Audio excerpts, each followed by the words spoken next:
Welcome to my party, we're just getting started. A life is a dream or a nightmare scarring. Part 1.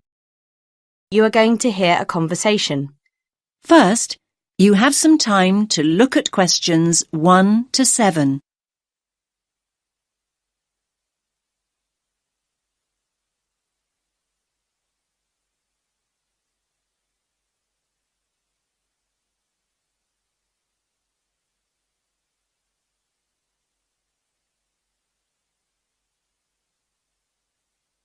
Listen carefully to the first part of the conversation and answer questions 1 to 7.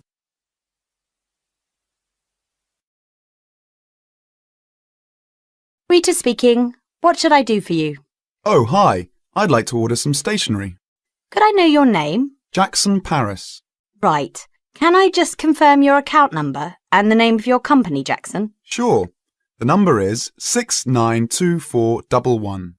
692411. Right. And you're from Rainbow Computer? No, the company is Rainbow Communications. Oh, OK. I'll just fix that on the system. Communications. And what would you like to order, Jackson? Envelopes. We need a box of A4, that is, normal size envelopes. White, yellow or manila? We'll have the plain white, please, but the ones with the little windows. OK, 1 box. A4, white. Just 1 box, was it? On second thoughts, make those 2 boxes. We go through heaps of envelopes. As a matter of interest, are they made from recycled paper? No, you can't get white recycled paper. The recycled ones are grey, and they're more expensive actually. Right, we'll stick to white then. Something else, Jackson? Yes, we need some coloured photocopy paper. What colours do you have? We've got purple, light blue, blue, light green, whatever you want pretty much. There are 500 sheets on the pack. Let me see. We're going to need a lot of blue paper for our new price lists. So can you give us 10 packs, please? Make sure it's the light blue, though. 10 packs of the light blue. Anything else that we can help you with? Let me think. What else do we need? I'm sure there was something else. Pens, paper clips, fax paper, computer supplies, office furniture. Oh, yes. We need floppy disks. Do you have those nice coloured ones? Yes, but they're a bit more expensive than the black ones. That's all right. I'm not paying anyway. Right, floppy disks. What about diaries next year? We've got them in stock already, and it's a good idea to order early.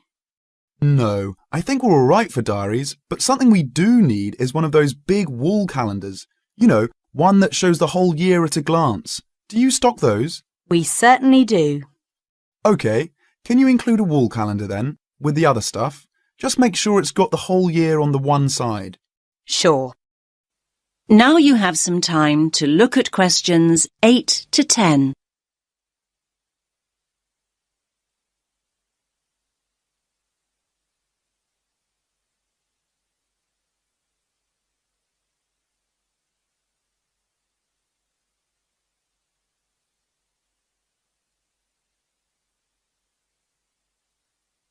Now listen to the next part of the conversation and answer questions 8 to 10.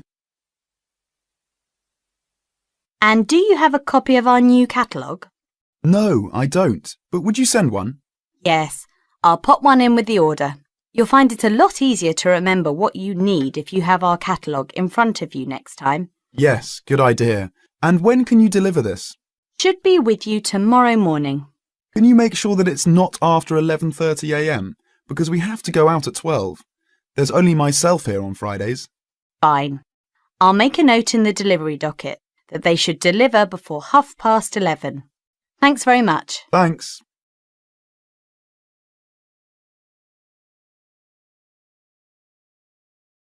That is the end of part 1. You now have half a minute to check your answers.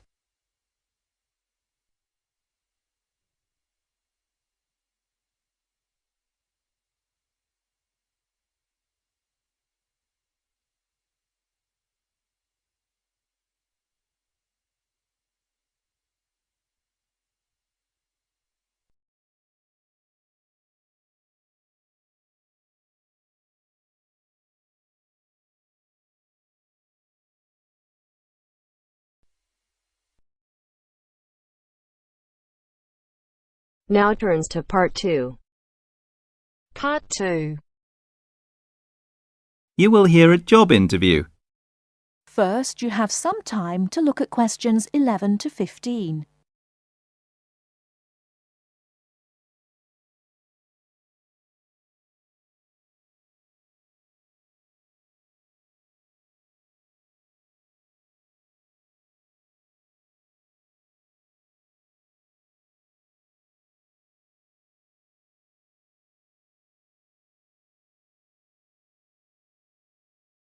Now, listen carefully and answer questions 11 to 15. Please sit down, Mr. Wilson. My name's Jane Smith, and I'm the personnel manager. Hello, how do you do? Now, this is just a short preliminary interview. I'd like to talk about your present job and what you've done up till now. Yes, of course. Well, could you tell me how long you've had your present position in evening news? It is evening news, isn't it? Yes, that's right. I'm not sure. Let's see. I left university in 2002. Is that right? Yes, 2002. Then I was unemployed for about 2 months. And then I travelled round Britain for a few weeks. So it must be more than 3 years now, in fact. Yes. And have you any particular reason for wanting to change your job? I mean, why do you want to move? Well, I actually like my present job and still find it interesting. The salary's okay, so it's nothing to do with money, though you can always do with more. I suppose the thing is that I'm really very ambitious and keen to get promoted, so that's the real reason. You say you like your job. Can you tell me what aspect you like most? Oh dear, that's difficult. There are so many things. My colleagues are quite nice to go along with, so there's a good cooperative atmosphere, and compared to other presses, the working conditions are great. I mean, the office itself is good. Yes. And then there's the fact that as a journalist, I regularly write articles about what is happening at home or in the world. So I have to make decisions. I must be responsible for what I have written. You know, that's what I really like most about the job. They give me lots of room for initiative. Yes. Well, we're looking for someone who isn't a clock watcher and who isn't too concerned about working fairly long hours. Oh, I don't mind that. I'm used to it. I often work irregular hours. I was very often made to work at night.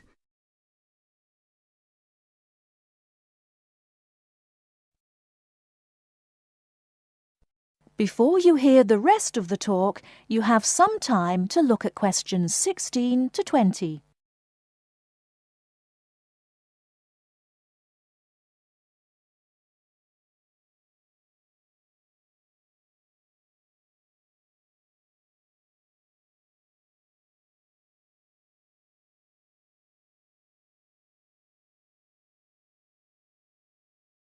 Now listen and answer questions 16 to 20.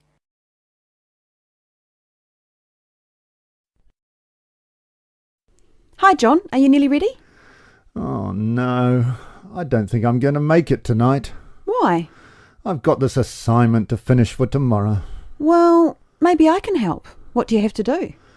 I have to do a short presentation on some household object, and I just can't think of anything. I have to talk about what it is and the parts in it. Well, why not make it simple? Why not describe a bottle or a can? Well, that's far too simple. OK, how about an aerosol can? Maybe. What labels can you put on it? First, you'd have to draw an aerosol can. First thing you could label would be the hairspray or whatever was in the can. You'd just label that product, I suppose. Then you'd have to label the area above the product as the propellant. Is that the gas that presses down on the contents of the can, forcing it out through the dip tube? Yes, you've got it. OK. So far, so good. Now, at the top of the aerosol, there are quite a few things to label, so I'd have to write quite small. Unless you drew a couple of lines and showed an enlarged picture of that area. Yes. That would work. Then I could start labelling from the top to the bottom. The first thing on the enlargement would be the nozzle. The what? The nozzle. You know, Nozzle. Then the seal. Right. Then all I'd need is the spring. No, you'd need to label the inlet first, then the final part would be the spring. Anyway, that's it. You've finished. We can go out now. Well, I have to type all that into the computer first, and draw the can. Oh!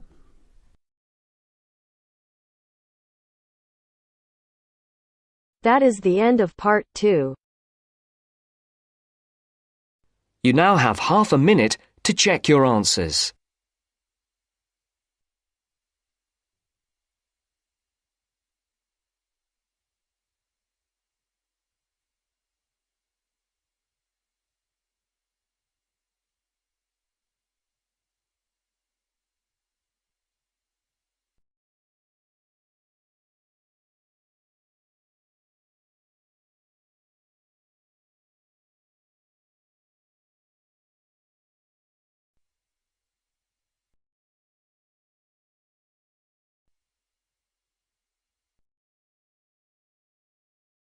Now turns to part 3.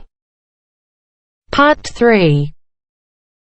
First, you have some time to look at questions 21 to 26.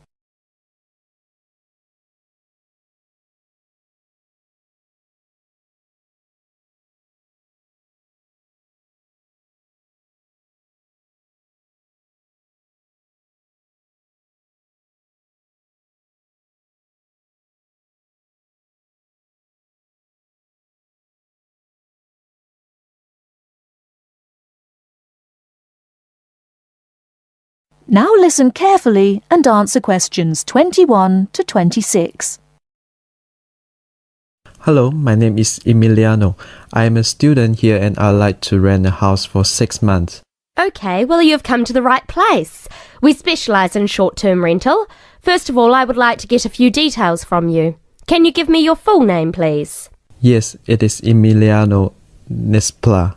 And can you tell me your present address, please? Yes, it's 17 Middleway, Penrose.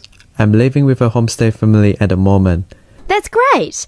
Now, do you have any identification with you? Oh, and we will need a reference from someone who knows you here. Maybe your homestay family. Yes, okay. Here's my passport and a card from my language school. My referees can be Mrs. Alice Thompson. She's my homestay mother and she wouldn't mind, I'm sure. You can contact her at the same address as me, of course. Okay. If we need to contact you, should we leave a message with your homestay? No, you can speak to me directly. My cell phone number is 021 548 3534. Great. Now, do you have a bank account? You will need to pay your rent by direct debit. You know, it will come out of your account automatically every month.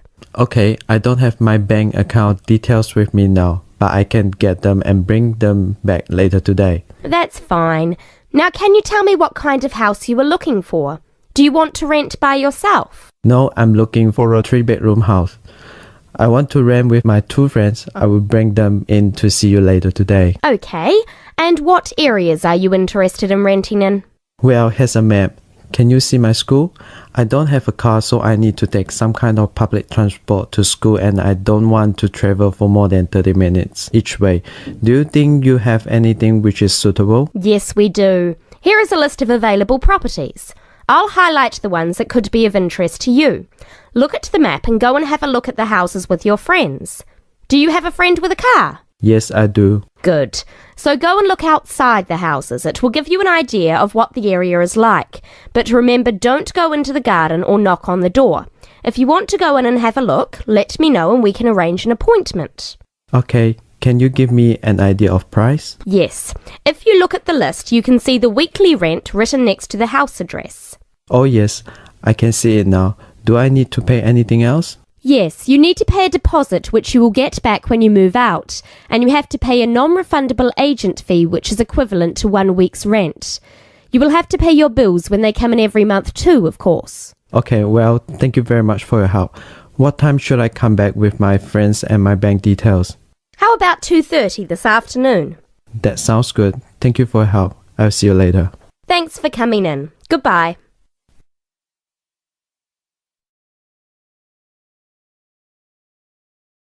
Before you hear the rest of the talk, you have some time to look at questions 27 to 30.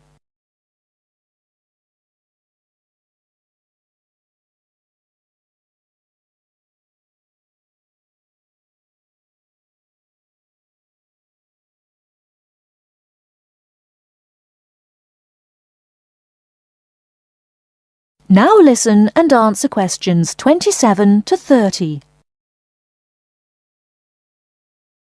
Hey, don't throw that can away. Why not? I finished with it. Yes, but you can recycle things like that. Oh, I haven't got time to recycle everything I throw away. That's a terrible attitude. Don't you care about... Hello, you two. Hi, John.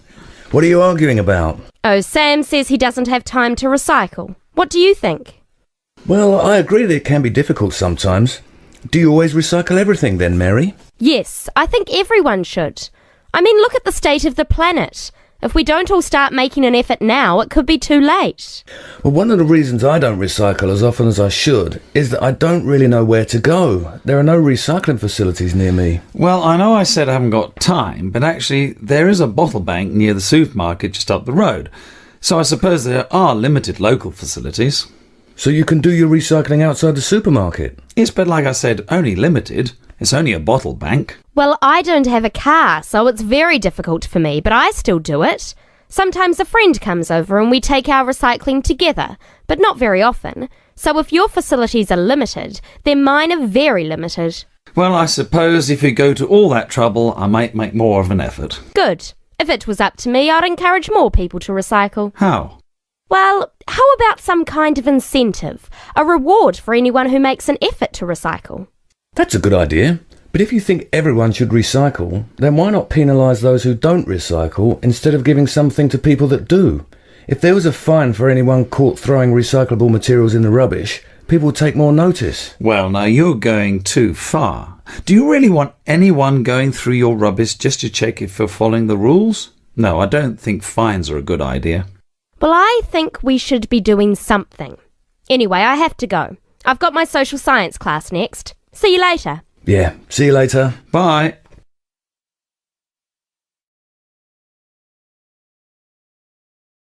That is the end of part 3. You now have half a minute to check your answers.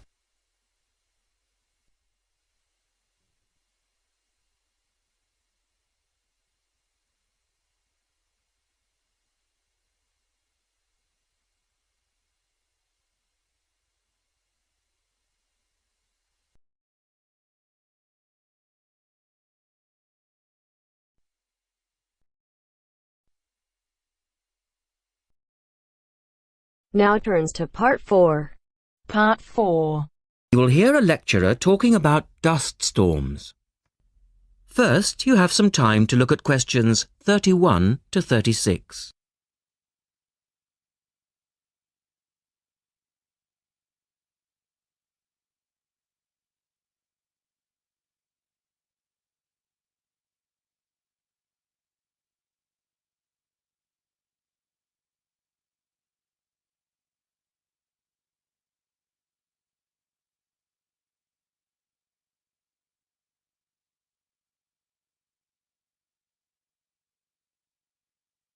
Now listen carefully and answer questions 31 to 36.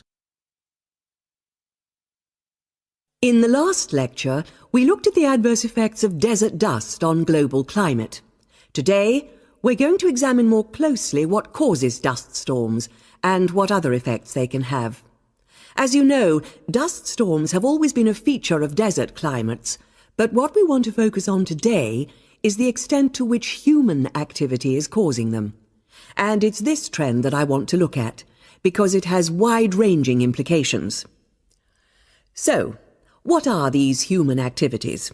Well, there are two main types that affect the wind erosion process, and thus the frequency of dust storms.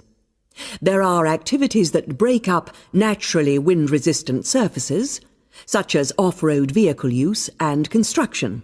And there are those that remove protective vegetation cover from soils, for example, mainly farming and drainage. In many cases, the two effects occur simultaneously, which adds to the problem. Let's look at some real examples and see what I'm talking about. Perhaps the best-known example of agricultural impact on desert dust is the creation of the USA's Dust Bowl in the 1930s. The dramatic rise in the number of dust storms during the latter part of that decade was the result of farmers mismanaging their land. In fact, choking dust storms became so commonplace that the decade became known as the Dirty 30s.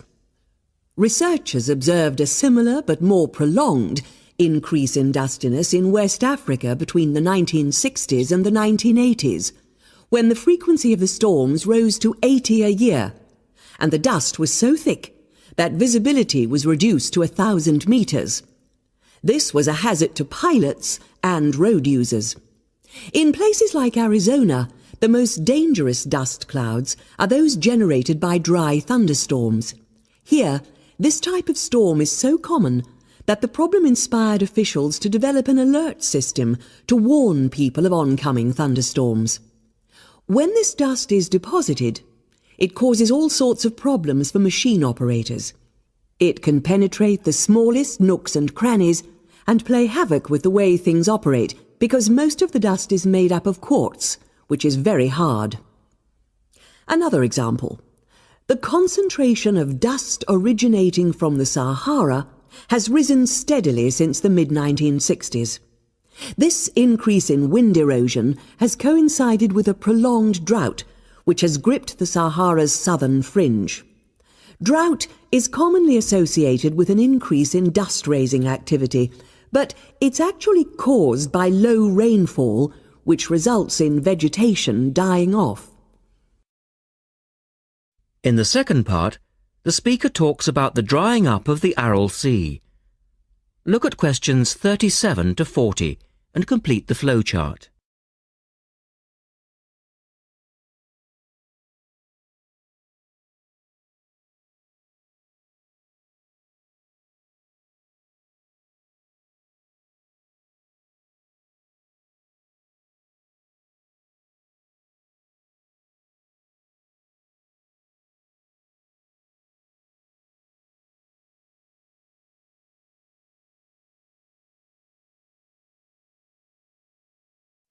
One of the foremost examples of modern human-induced environmental degradation is the drying up of the Aral Sea in Central Asia.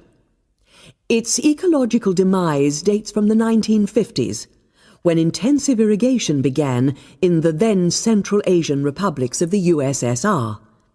This produced a dramatic decline in the volume of water entering the sea from its two major tributaries. In 1960, the Aral Sea was the fourth largest lake in the world, but since that time it has lost 2/3 of its volume. Its surface area has halved, and its water level has dropped by more than 216 meters. A knock-on effect of this ecological disaster has been the release of significant new sources of wind-blown material as the water level has dropped. And the problems don't stop there. The salinity of the lake has increased so that it is now virtually the same as seawater. This means that the material that is blown from the dry bed of the Aral Sea is highly saline. Scientists believe it is adversely affecting crops around the sea because salts are toxic to plants. This shows that dust storms have numerous consequences beyond their effects on climate, both for the workings of environmental systems and for people living in drylands. That is the end of part 4. You now have half a minute to check your answers.